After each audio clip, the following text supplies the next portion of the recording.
Hey, what's up guys, Merge HD here. I'm back with a very special review. This one is the Air France Concorde SST or supersonic transport. This is made by Gemini jets in a 1:200 scale. Check the description in case you missed anything throughout this video. My Facebook, Twitter and Instagram links will be down there. I pre-ordered this from easytoys.com. This is my first Concorde model and it's my first Air France model. Some information about Air France and the Concorde. Concorde was a turbojet supersonic aircraft built by the British and French aircraft manufacturers BAC, which is British Aircraft Corporation, and Aerospatiale. Concorde had the ability to fly at Mach 2.04, which is 2,179 kilometers per hour or 1,354 miles per hour, and it was the only passenger aircraft able to do so since it had turbojet engines. It also had the capacity to seat 92 to 128 passengers with a maximum range of 3,900 nautical miles. Other useful facts about the Concorde include a service ceiling of 60,000 feet, a maximum nose tip temperature of 127 degrees centigrade, and runway requirement at maximum payload of 3,600 meters or 3.6 kilometers. Air France's operations base is out of Tremblay-en-France in France. Main hubs are Paris Charles de Gaulle Airport and Paris Orly Airport. Focus cities are Nice Airport, Marseille Airport, Lyon Airport, Toulouse Blagnac Airport and Bordeaux Merignac Airport. They were founded on the 7th of October 1933 and their fleet as of the 10th of September 2016 consists of 225 aircraft. They operated a total of 7 Concordes. Air France serves 204 destinations and their regular scheduled Concorde routes were from Paris Charles de Gaulle to New York JFK, Caracas via Santa Maria, Mexico City via Washington Dulles, Rio de Janeiro via Dakar and Washington Dulles. This aircraft's first flight was on the 26th of December 1978 and delivered to Air France on the 23rd of October 1980. It just happened to be withdrawn from use 60% of the way through its D-check after the announcement was made that the Concorde program was shutting down in 2003. It was cosmetically reassembled though and is now on display at Paris Charles de Gaulle Airport. If you want more information, I can leave a link in the description. It's a Concorde dedicated website. It contains a lot of information about Concorde's history and its specifications. So if you would like, go check that out because I highly recommend you do. Alright, so let's take a look around the box. We've got Gemini 200 Air France, a picture of the Concorde 1:200 scale, the item number. On the back of the box,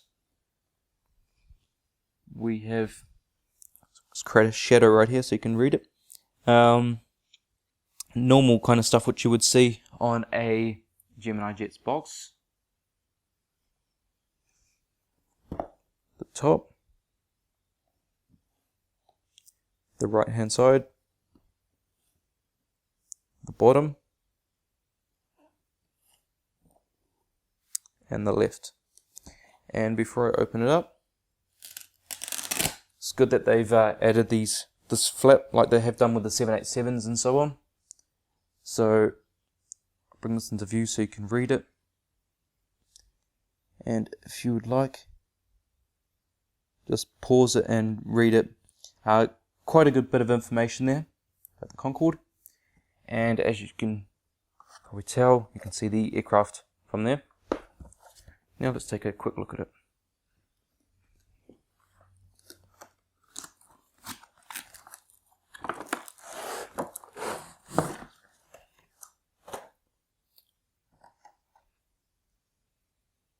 And there it is. Alright guys, the model is now out of the box and we're going to start at the cockpit windows on the port side. Alright, so we have the cockpit windows, the window wipers, pitot tube safety ports, and also this little piece you can take off. It's the visor. Oops, it has two little, see there's little things sticking out like little prongs. there are two tiny little holes that they sit into to hold them there. So once it goes in, it sort of just sits in like that. So that's it in its normal cruising mode, and then you can tilt the nose. Really cool feature Gemini Jets has done when it comes into land. So I think it's around, in terms of, the aircraft's lateral position, where the line of, where the sort of, I think it's like the chord line is.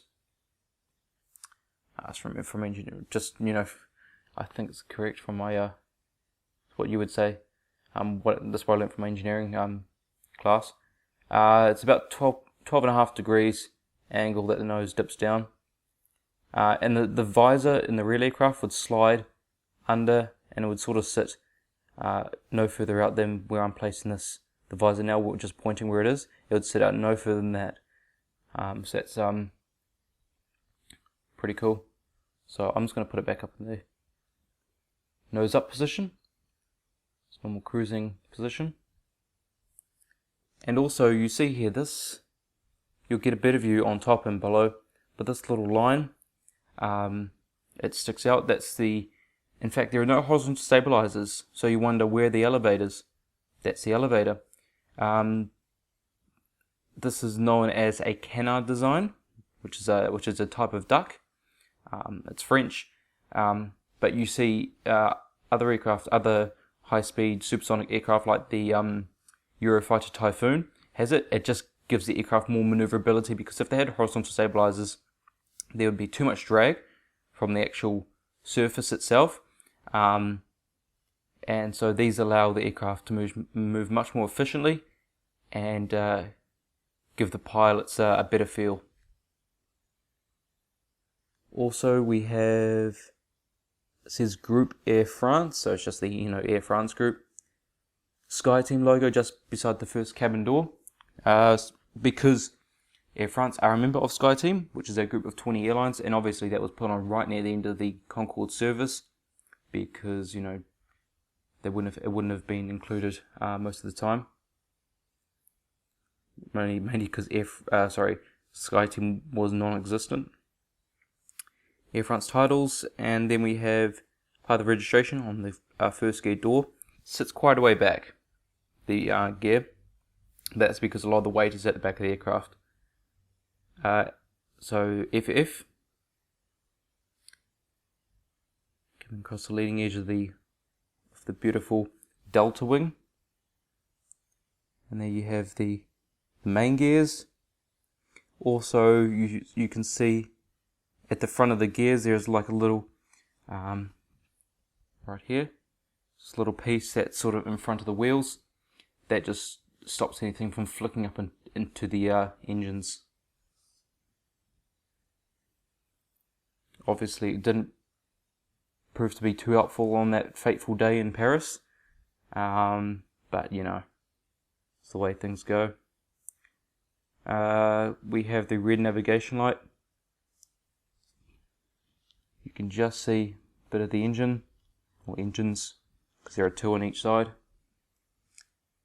And then the registration number, FBVFF, Foxtrot Bravo Victor Foxtrot Foxtrot. And then the Air France logo on the tail with the European Union emblem up there as well. Also we have the tail wheel for when there's tail strike.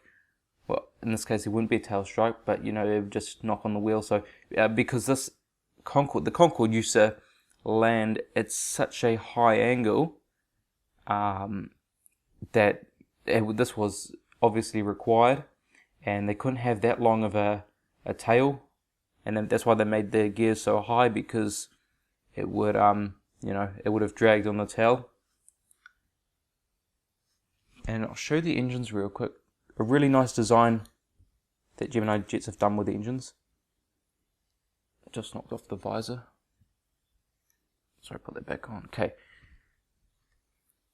Really, really nice design.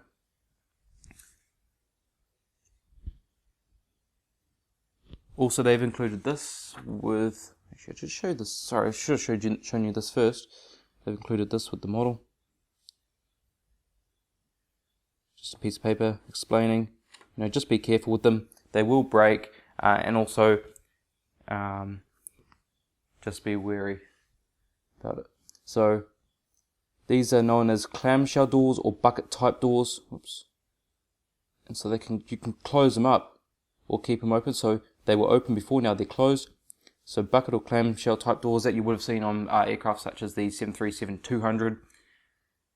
Not anymore. These were quite common back in the days of, you know, when the Concorde was first made, but now the main type of thrust reverser you see on aircraft these days, or passenger aircraft specifically, would be translating cowls, where the cowling of the engine slides back. So I'll push these back into position.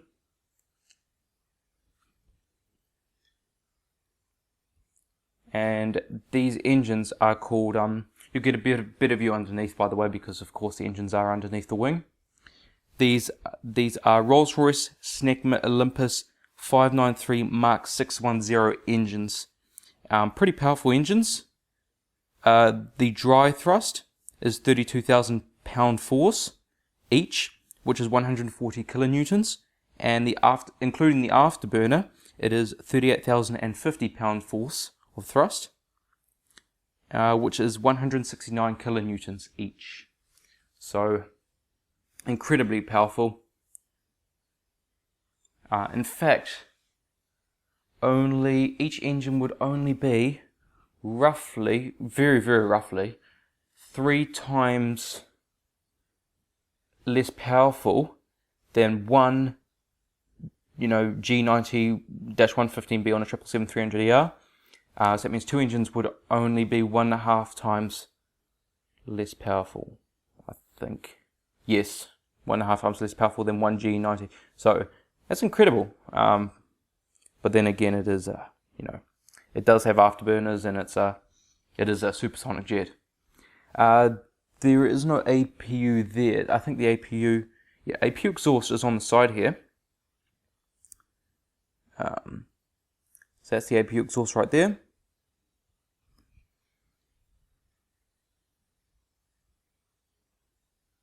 I'm amazed just at the level of detail of this aircraft. Sorry, it's a bit rambly at some parts, and I'm just very excited, and I'm trying to show as much as I can.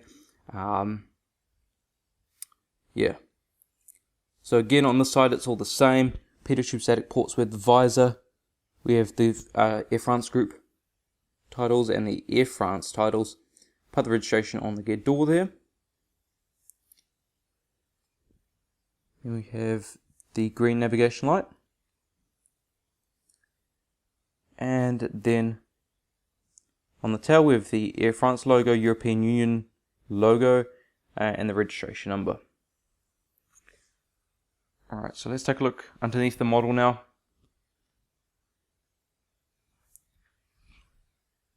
I'm just going to be so very careful with this model.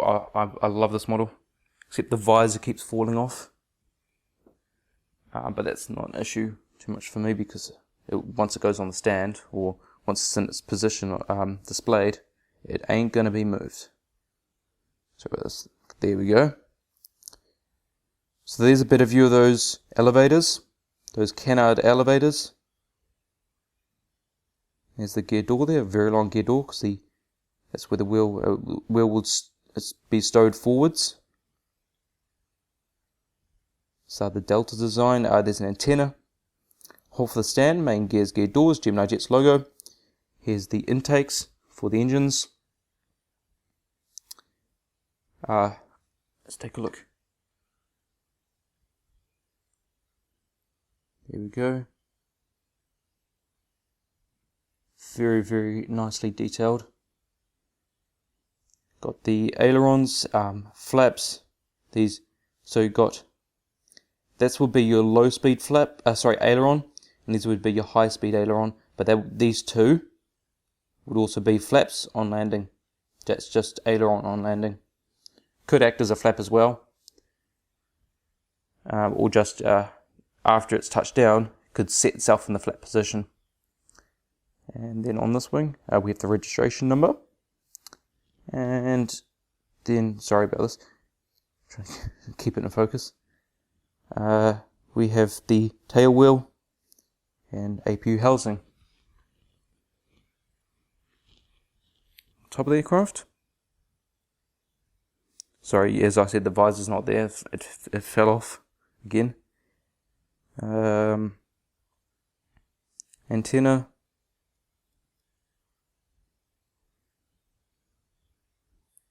And that's I think this long thing here, it's an antenna.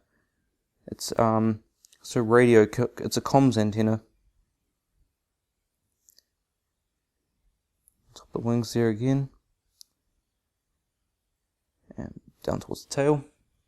And this has a double rudder. I'm pretty sure it was also used to slow the aircraft down, because they had a split rudder, a split rudder design. I'm pretty sure it allowed it that they could move the top and bottom rudders in different directions when they want to slow down the aircraft even more. I'm fairly sure that's what they could have also used that for. But it allowed it so, especially at high speed, if the rudder somehow kicks into one position and stays there, you'd be screwed. So that's why there's a second rudder to rectify that problem. Because you do not want to be stuck. Let's say rudders kick to the right, stuck there. You don't want to be stuck in that position at the speeds this thing flies at. Alright, so now onto the stand. Basic Gemini jet stand, the wooden base, the logo on the bottom, and with the blue film, I'm just going to remove.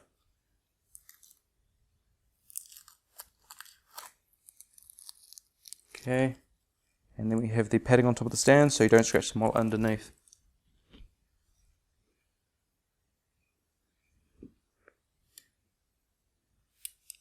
And then the visor's fallen off, okay.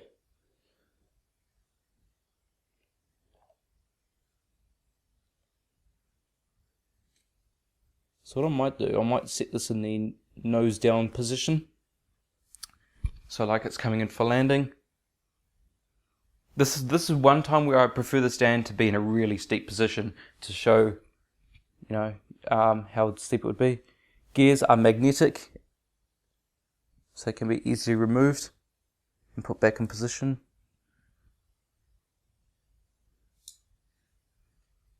And when you want it in the in-flight mode,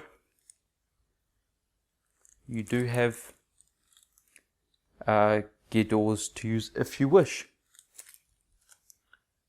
Alright, so this is going to be the end of the video. I really hope you have enjoyed.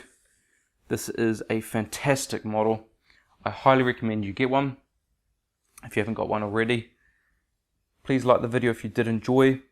Comment, tell me what you think of this model. Tell me if you're going to get it. I can really only think of good things for this model. Gemini jets have actually outdone themselves, to be perfectly honest. It's just fantastic, the level of detail they put into this model. Very impressed. Subscribe for more, plenty of models on the way, and share this video so other people can know about it and see if they want to get it as well. I'm certain they will just even consider it because it's such a very, very good looking model. I do have the British Airways one on the way. Hopefully it'll be here soon, but my unboxing will probably be a while due to the fact I have a large number of models here to unbox beforehand. Anyway, thank you so much for watching, and I'll see you next time.